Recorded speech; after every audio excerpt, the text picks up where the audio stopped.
All right. So today, Valentine's Day, and I got a kick out of the headline. Claudia always puts in a headline to go along with all of the topics and our experts. And the one for this particular segment, what experts are saying about not letting Valentine's Day ruin your marriage. Number one, I think it's just kind of funny anyway, because automatically it's like the defensive posture. How can I not screw this thing up? But then the other irony as it pertains to me, Valentine's Day literally was the end of my first marriage, as I was divorced 13 years ago today. Christi Carter, relationship expert. You may follow her at Relationships without the I, at Relationships First on Twitter. Christi, is Valentine's Day even a good thing? Wow. Actually, you hit two amazing points.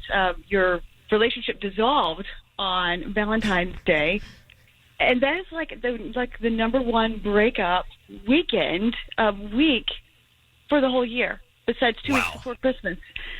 So you hit that one. And, I think Valentine's Day is a good thing. I think that people put a lot of pressure on themselves. There's a lot of comparison in social media. They see what other folks are doing. I think, Brian, the real problem is that the two people aren't having a discussion about, hey, how do you want to spend this Valentine's Day? Because if they can collaboratively work on it together, the idea and the planning of it, it actually gives them, number one, something to do, and then they execute the idea or the plan that they wanted to do it. But for some reason, people have a really hard time talking. Well, sort of like when you go to the Apple store. Hey, go talk to a stranger in an Apple store. I thought that was awesome. That is really cool. That's one of the more creative dating spots I've ever heard of. But it's strategically smart, I suppose. Christi, you talk about the pressure people put on themselves. How much of this is put on by society versus how much of this is potentially exposing a flaw or flaws in an existing relationship and just bringing it to the forefront? We say, two notable relationship scientists, Dr. Harwell Hendricks and Helen Kelly Hunt, they say that conflict is growth trying to happen. So when you find a conflict in your relationship, it's actually a good thing. It's what you do with that conflict that's what causes trouble later on.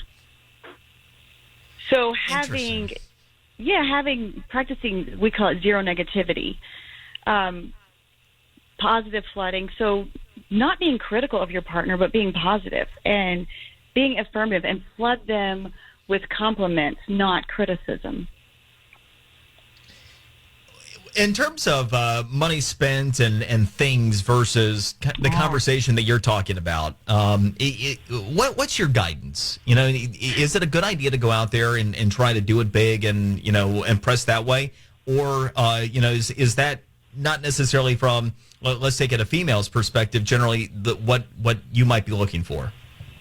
Yeah, I have two quick stories. So I was talking to my friend, and he booked reservations at a restaurant over a month ago, and the earliest he could get in is 10:30 at night. Well, first of all, I don't know who wants to eat at 10:30 at night. Correct. But it's not going to be a good night. But, I always say the best things, like for Valentine's, go buy a pack of pink Post-its.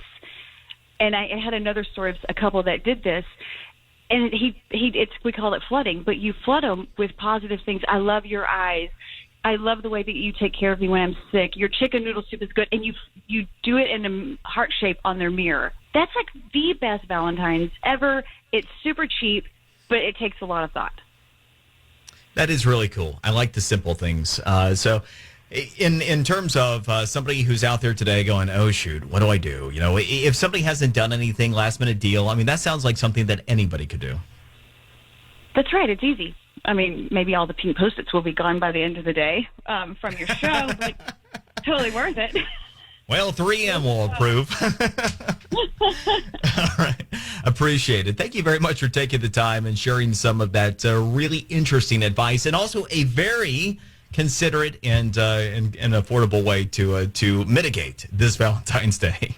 Yeah, and just sit down and talk to your partner. Spend some time and open up some space where you guys can collaborate on how to best tackle the rest of the day that you may have. Sounds good. Christi Carter, you may follow her at Relationships without the I, At It relationships does have an I. first It's on Twitter. relationships first. Yeah, Oh, it does? Relationships first. Yeah, and safeconversations.com. And there's workshops all over the country to learn safe conversations, which is the structured dialogue process, which teaches people, gives them the ability to connect. Perfect. That is outstanding. Thank you very much. Thanks. Christi Bye. Carter. Bye-bye. What a cool idea. Post-its.